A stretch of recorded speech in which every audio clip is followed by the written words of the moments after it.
thank you so very much. What a great honor it is to be here. I'd really emailed on Friday that I'm canceling because of the hurricane, and here we are, thank God. And I told the rabbi that I believe that God spared Miami because of YEHUDI. So here we are, and it's really special to be here. I was invited to speak in Palm Beach. And as I got on the plane, I was very excited because the two seats next to me were completely empty. And you know that feeling when you're flying. And I spread all my stuff out, and I figured this will be great. I can do a lot of work. And as the doors are about to close, a couple comes on the plane. And they, of course, sit down right next to me. And from the moment that they sit down till the moment we land, all they did was fight. Exactly. So the pilot announces that we have to turn our phones off, and I hear him say, I need to make some calls, he tells his wife. And I hear him calling people to say, we're going to Star Island for 2 months now. And she says, turn off your phone. And he says, I'm making calls. And she says, turn off your phone. So finally she grabs his phone. He does this on her hand. And for the rest of the flight, they're bickering and bickering and bickering. And I'm thinking to myself, how are they going to last for 2 months on Star Island if they can't last for 2.5 hours on a flight? As we're coming down to land, he says to me, and what will you be doing here? And I said, well, I'll be lecturing about relationships. So he gives me a look, and that was it. How is it that we come from the chuppah, and we're so in love, and then we can't even sit across the table from each other? What happens? So the Torah teaches us how to live. Join me today. We're going to take a virtual journey, and we are going to visit the Garden of Eden. And together we are going to discover the secret of love, how to make relationships endure, according to the wisdom of the Torah. So who is the first couple who ever lived? We know, Adam and Eve, Adam and Chava. But Adam, the first man, was created alone. And there he is in the Garden of Eden. He has everything. No mortgage payments, okay, no bills, no pressures, no headaches, no nothing. He has angels serving him. Food whenever he wants. And God says to him, I am going to bring to you every animal that I created, and you, Adam, you are going to name every animal. And here we see the beauty of Jewish wisdom. Comes the dog, and how do we say in Hebrew dog? Kelev, exactly. Do you know why? Adam, the first man, looked at the dog and said, this animal is my heart. Anyone who has a dog knows. You come home, maybe your wife's not talking to you, your husband's not talking to you, your kids are not talking to you, your dog, right? Your dog is jumping up and licking you and looking at you with those big eyes, and you feel so good. Kelev comes from the word kilev, like a heart. Because when Adam saw the dog, he said, wow, this animal goes into my heart. And in fact, I just read that a study came out that dogs and their owners have matching heart rates. Can you imagine that? Kelev, like a heart. Take another animal, and here you see the beauty of Lashon Kodesh, of the holy tongue. God said, this animal is a camel. What are you going to call it? And Adam says, Gamal. Why Gamal? Listen carefully. Lesson in living. Whenever you want to take a ride on an animal, let's say a horse or a donkey, what do you have to do? You have to climb up on the animal. But a gamal, a camel, comes down. It's the only animal that will bend low and you climb over. Why? Gamal comes from the word gemilot chesed, to give. Because if you want to learn how to give to somebody, if you want to learn how to do a favor for somebody, don't make it difficult. Adam is teaching us, look at this camel. Instead of making us climb onto its back, it bends down. This is how you do favors for people. Let's say you say to somebody, I can give you a lift to the wedding, but you have to be ready, and you have to meet me at the corner, and it's going to be very hard, and you kvetch, and you complain, and you sigh a lot, and the person's like, forget it. Gamal teaches us, a camel teaches us how to do good. So Adam is seeing all these different animals. And then suddenly it dawns on him that each animal has a match. And he says, hey, God, what about me? Where's my match? Why couldn't God just create the couple together? And I'm going to throw a piece of parenting in here for all the parents and future parents and grandparents. Because if you are going to appreciate something or somebody in your life, you have to be hungry for it. You have to be thirsty for it. If God would have just given him a woman, a wife, he wouldn't have had that desire. He had to ask for a woman. He had to ask for love, to appreciate love. So when you see a child and you keep buying something for that child, and you buy 20 stickers and 30 Shopkins, right? And you have all those mitts all over the house and sweatshirts, and then you wonder why there are headbands under the couch and in the car and under the bed, and why do they keep losing it? Because they're not hungry for it. We keep giving and giving and giving, and there's a lack of appreciation. So God wanted Adam and all the future Adams in the world to appreciate the woman. When he asks, God creates for him a woman. Ha'isha, the woman. And he looks at her, he wakes up, he looks at her and he goes, wow. Wow. Etzem atzam, my bone of my bones. Basar bisari, flesh of my flesh. Wow. But you know what he does not say? He does not say, Neshama nishmati, soul of my soul. Do you know why that is? Because when you love somebody, that initial love, that's not really love. Sometimes it's lust, sometimes it's desire. That's not love. That's not a soulmate. You know when soulmate comes? Neshama nishmati, soul of my soul. When you go through things in life, that's real love. When you stay up at night and your heart is beating fast and you're so worried, and the person next to you, your husband, your wife says, it's going to be okay. I promise. We're going to make it. I'm here for you. I love you. We're going to get through this. That's love. When you stay up the whole night and you can't breathe, and that person next to you, you realize is not just a roommate, but a soulmate, that's neshama nishmati, soul of my soul. But Adam did not reach that level yet. And it reminds me, some years ago, every Tuesday night, we had Hineni, where my mother would have over 1,000 singles in the room. And she would teach them Torah. My job was to make matches. At the end of the class, I would have a Polaroid camera, okay? There'd be this huge line of young men and women, and I'd have to match one to the other. One night, there was a young man who came to me, and I realized that every single week I'm setting him up.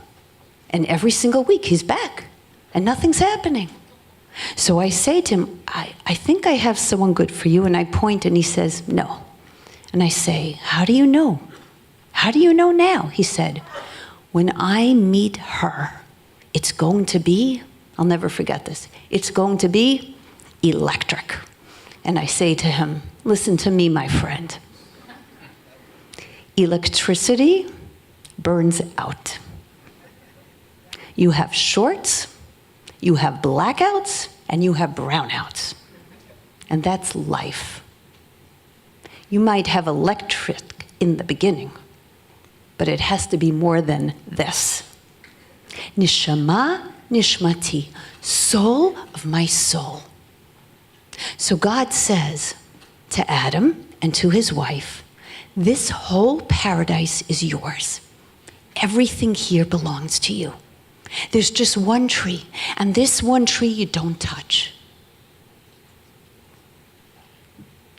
Into the scene comes, we all know the nachash. What's a nachash?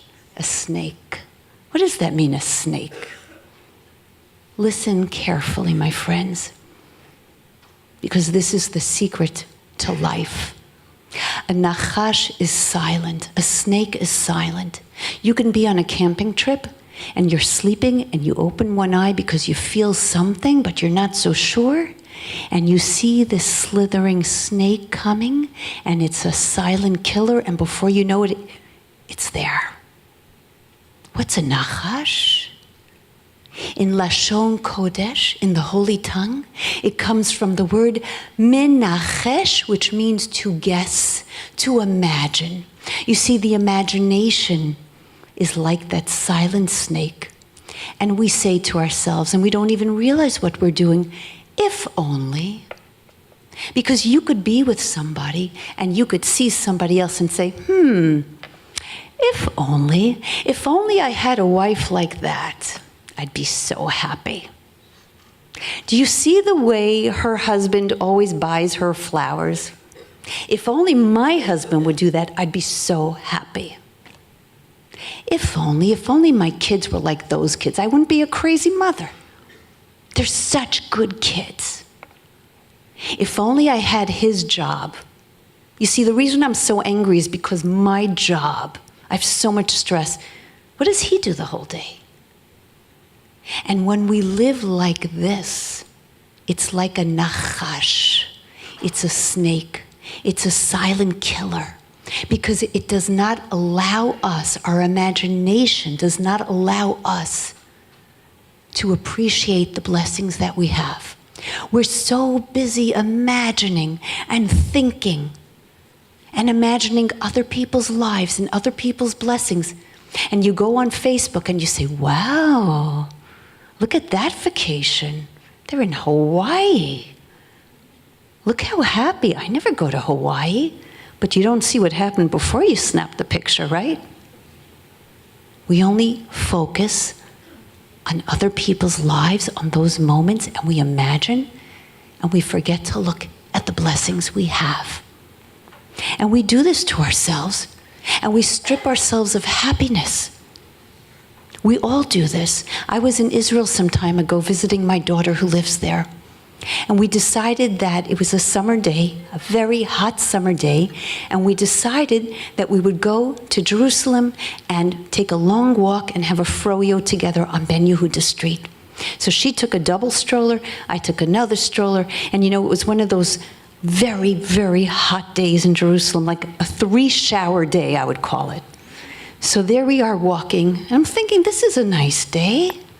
And I say to her, where is, and I ask about one of my friends who's visiting Jerusalem, and she said, oh, Mommy, they're in a spa in the volcano. I'm thinking, a spa in the volcano? That sounds super. What am I doing wheeling a stroller in 110 degrees getting a froyo? This isn't fun. That's the nachash. That's the snake. That's the imagination that doesn't allow you to be present in the moment. I had a woman call me after winter vacation. Actually here, she came to Miami. She called me when she got back, crying. I couldn't even hear what she was saying. And I said, what's the matter? And she said, oh my God, I met my college boyfriend. It's 20 years later, I think I married the wrong guy. That's the nachash. That's the snake. That's the silent killer of imagination. And so this nachash, this silent snake, says to Chava, who was then only called Ha'isha, the woman, listen, you can't even touch that tree. Just give it a little touch. Little touch doesn't do anything. Try. God had never said that. And that's how he got her then to eat. And then this woman turns to Adam because she didn't want to be the only one, and she said, eat. And they eat what was forbidden to them because we always want the one thing that we can't have. That's human nature. That's how we destroy what we have. And all of a sudden there is a darkness in the world, like a spiritual Hiroshima. The world becomes black. Any light that was there is gone. And Adam goes and cowers under a tree. At that time, it was Rosh Hashanah, the first Rosh Hashanah that ever existed in the world. And God asks one word, one question. And this became a question for you and for me to ask every single day of our lives, but especially now as we approach Yom Kippur. In these days between Rosh Hashanah and Yom Kippur, days of introspection, God says, Ayeka, where are you? Where are you, Adam? Let me ask you something. There's only two people in the world here. We're talking about God, okay? You can't really get lost. God has to say, Ayeka, where are you? God does not know where Adam is. My friends, of course God knows where he is. This was a question for Adam and all the Adams who came until today. For you and for me to say, Ayeka, where am I? This morning I was singing with angels. Look at me now, cowering under a tree. How did I get here? How did I get into this relationship? How did I become this person? Ayeka, where am I? Where am I going in my life? Where am I? Because if I don't know where I am, I don't know where I'm going, and I live my life mindlessly. And that's how we make mistakes in life. And we lose time, precious time.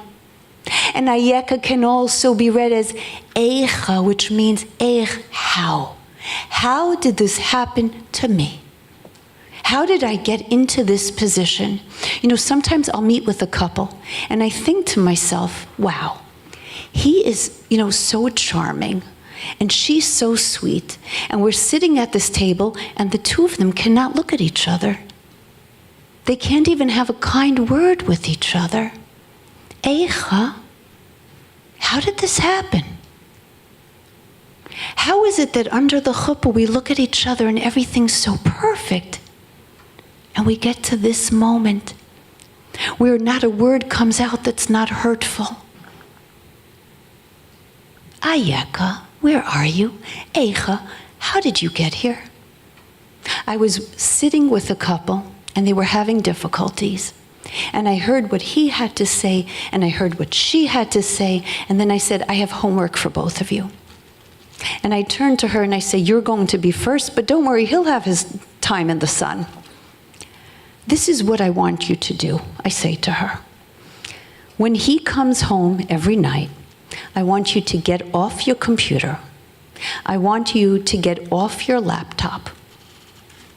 I want you to look at him and I want you to say something like, hi honey, how are you? How was your day? I'm so happy to see you. Okay? And she goes, I can't do it. And I look at her and I say, you can't do that. What part of that can't you do it? Is it the, hi, how are you? Is it the off the laptop? Is it the smile? Is it the, how was your day? And she says the whole thing. I can't do the whole thing. I can't. And I'm thinking to myself, oh my God, Eicha, how did we get to this? That you can't even say to your husband, hi honey, how are you? How was your day? And get off your phone. Get off your phone. Do you know how often? Next time you're in a restaurant, look around. You see couples sitting together and we stop looking at each other. Who's ever on that phone is more important than the person sitting across from me right now. The person that I am supposed to love most in the world, but I'm looking at my phone. Eicha, how did I get to this? I used to love to look at you. I used to wait for you to look at me. And now we both do this?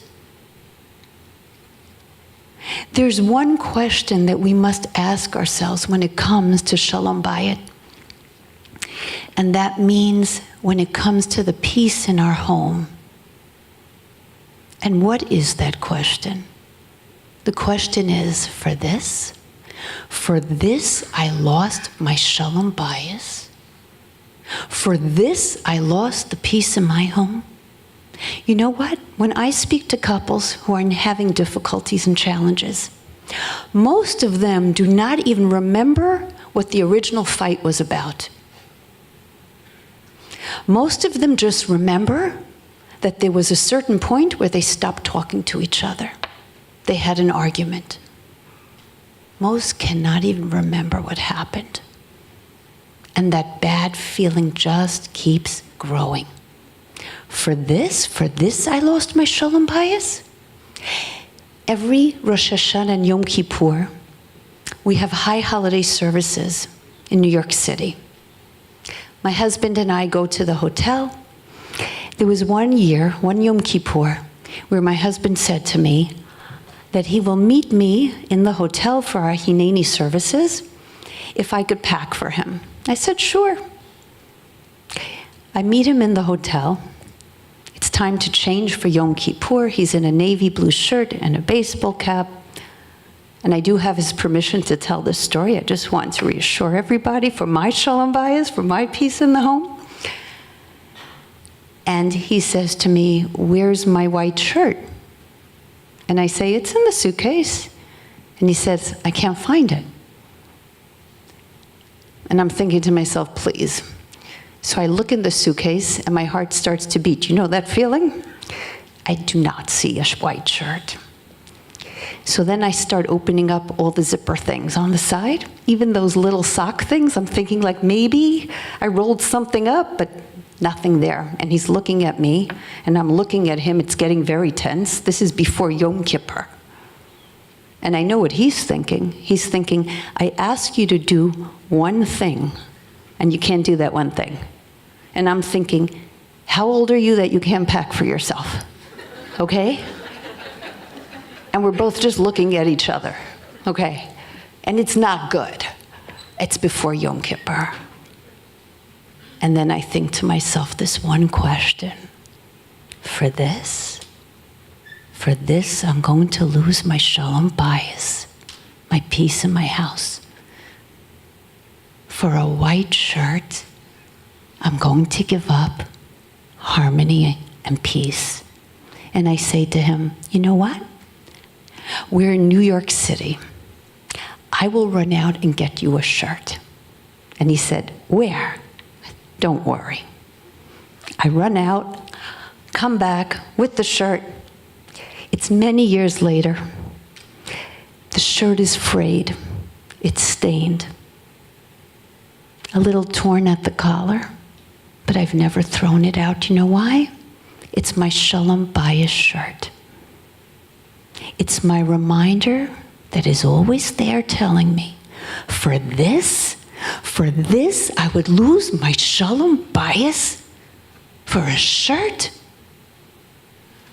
And it's something that you and I must ask ourselves when we are in a relationship all the time, every single day. Eicha, how did I get to this point that we're not talking to each other?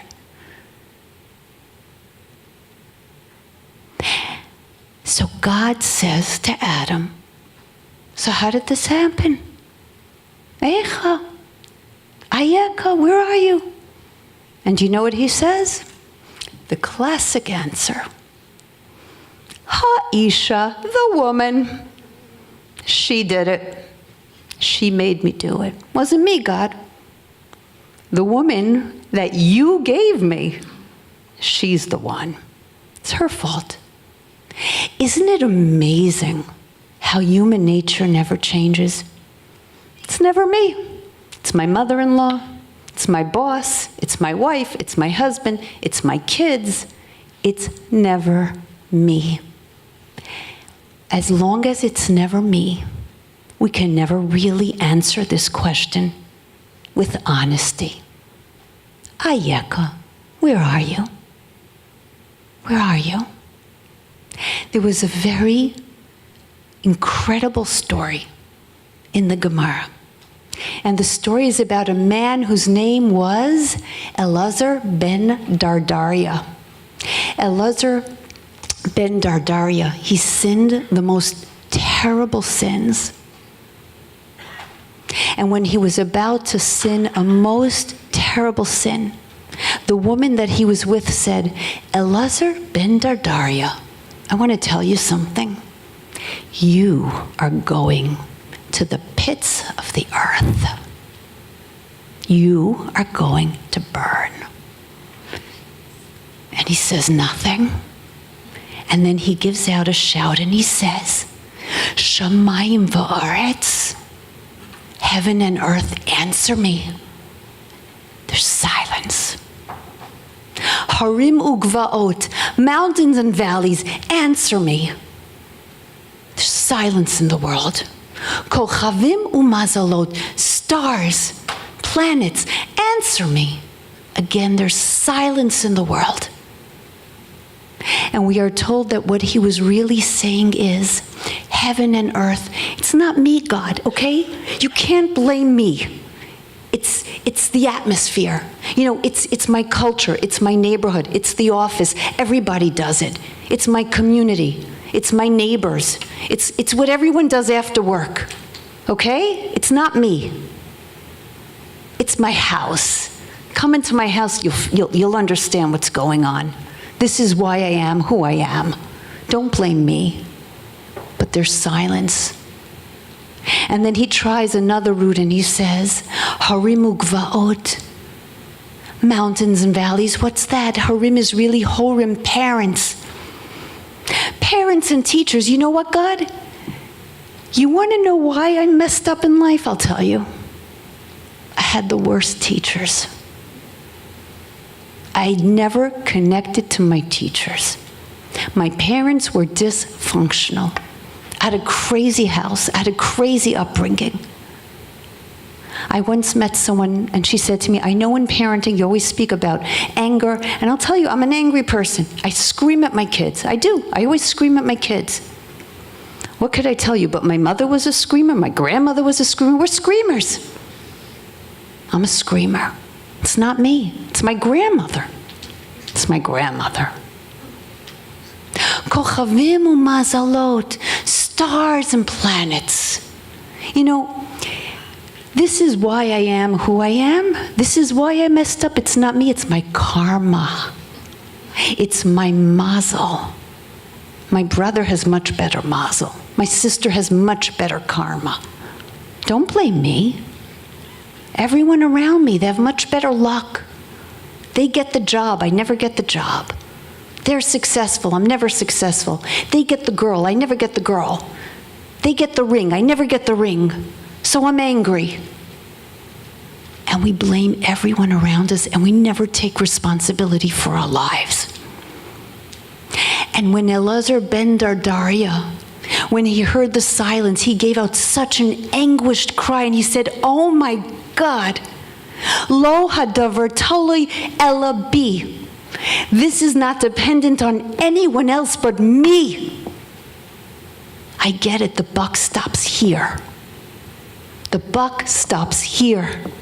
And he was so filled with remorse and regret for his life and anguish for constantly blaming everyone else and everything else and never taking responsibility that his soul left him. He had so much pain. And a voice was heard from heaven and it said, from now on you will not be Elazar ben Dardaria. You are going to be called Rebbe, the great rabbi and the great teacher. Because you have taught the world and generations to come how to do teshuvah, which means how to return to be the person that you were meant to be in this world. That means that you and I take responsibility. Because once I do that, I can uplift myself in my relationship, and my relationship will endure. And I will become a person who lives with legacy and meaning and passion, but passion for good things. It means responsibility. I was giving a lecture and I received a call from a husband and he said, I know my wife is coming to your lecture tonight. I'm begging you. My wife is out of control. She doesn't stop screaming. She screams at me. She screams at the kids. She's always on her phone. She's never paying attention. Can you talk about this tonight? It's a marriage class. So I go, I do my best, passionate, speak about it. At the end of the class, she comes over, she said, "That was amazing. I only wish my husband was here to hear it." True story. Because that is human nature. It's never me, never me. So God, when he hears this, it's not me, it was her. God says, you know what? Out of paradise. You never appreciated. You stopped appreciating. You don't deserve to be here. Out. And you, Adam, you are going to have to sweat. You are going to have to sacrifice to make a buck. Everything came so easy to you. Now you're going to learn what it means to appreciate. And you, woman, you're going to see what it means sometimes to feel pain in life, for children, for relationships. Don't take life for granted. You gotta sweat to feel, to grow. And so out they go. We were discussing this at my Shabbos table some time ago. My son, who was then 9 years old at the time, said to me, "Ma, that's a terrible story. What happened to them? Did they get divorced?" And I looked at him and I said, "Ellie, Ellie, Ellie, my sweet little boy. We don't just get divorced. We don't just give up in life. Do you know what happened at the end?" Adam turned to Ha'isha. Adam turned to the woman. And he says to her, "From now on, you are not going to be called Isha, woman. Do you know what you're going to be called? Chavala. Chavala. Aim kol chai, because you will be the mother of all living things." You know what? You and I, we are going to make a life together. We're going to have children. We're going to create a family. We're not going to give up on ourselves. We are going to make it. Now he discovers Neshama, Nishmati, soul of my soul. Now he knows what a soulmate is. He could have said to her, "Are you nuts? You just got us foreclosed. We were in paradise. You got us kicked out of here. What's your problem?" You know when you have an accident and you're afraid to tell your husband or your wife? Or you get a ticket? Imagine getting kicked out of paradise. But instead of having rage, instead of getting angry, instead of looking to blame, he said, "Chavala, you're my chavala. Aim kol chai. We're going to make a family together." Because that is what it is really all about. When times are good, it's so easy to love. It's when you go through hardship, it's when you go through pain, it's when you go through struggle that you figure out, do we have shalom bayis? Do we really have peace? For this I'm going to lose my peace. We're going to make it. One of the most difficult funerals that I ever went to was of a young woman that I knew. Her little children came in. Behind her was her husband. The body was in front. The Aron. He comes in, he comes up. The little children are all hysterical, crying in the front. And he says, "I am so sorry. I did not treat you with respect.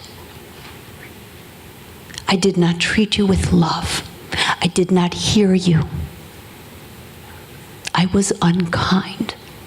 And I have to admit the truth in front of my children.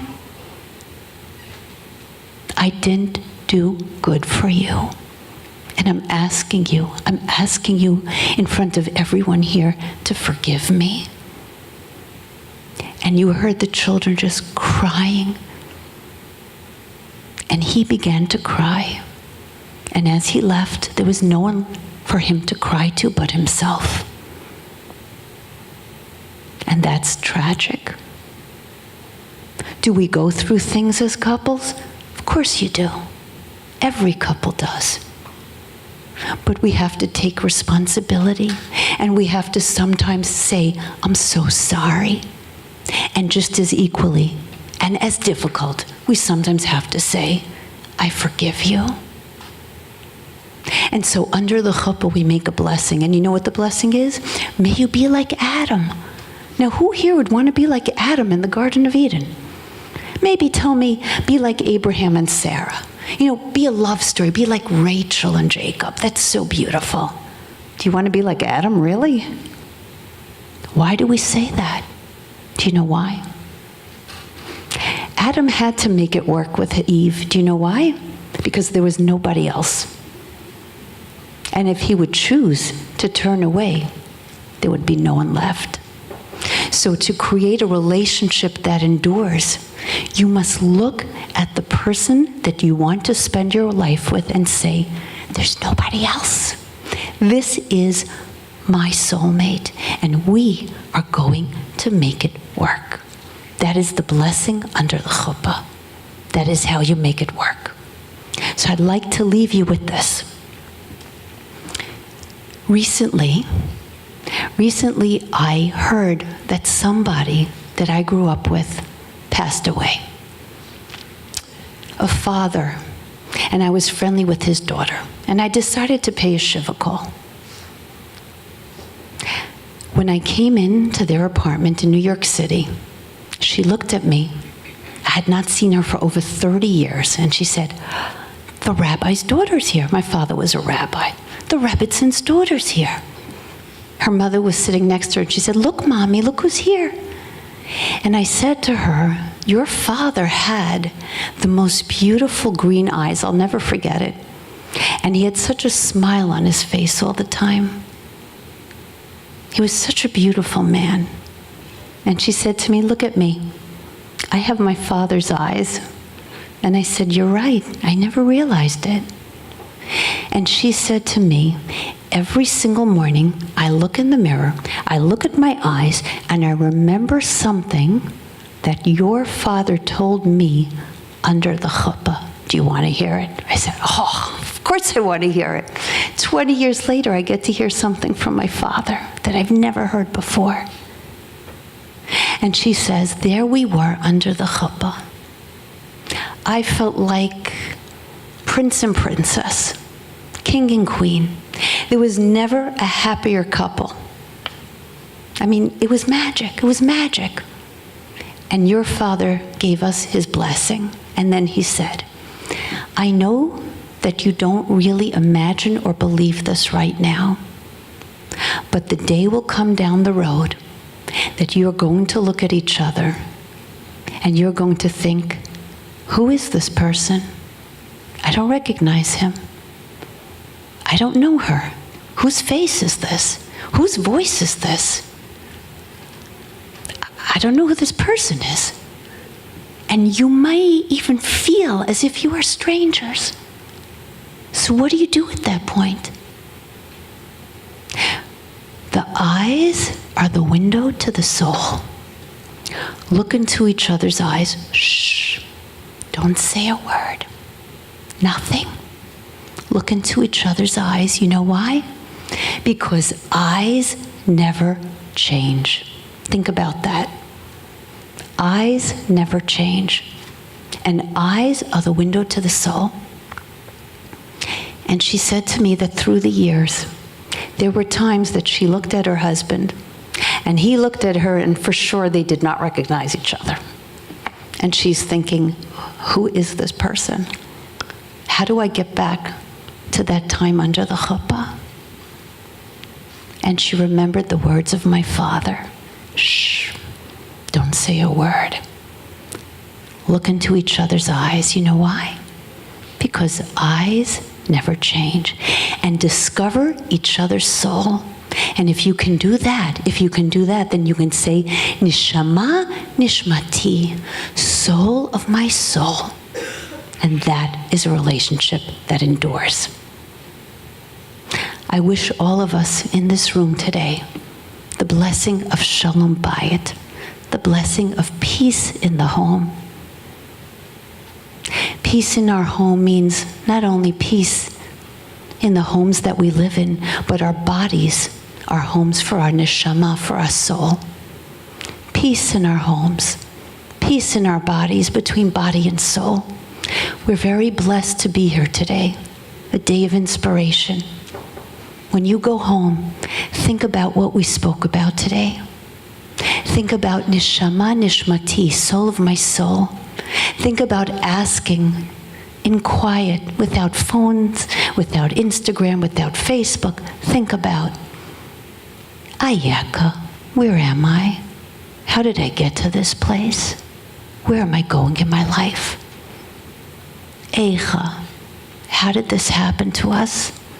And what can we do to make it better?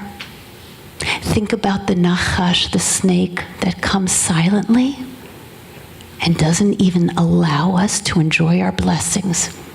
And think about the way the snake keeps shedding its skin over and over again, but comes back.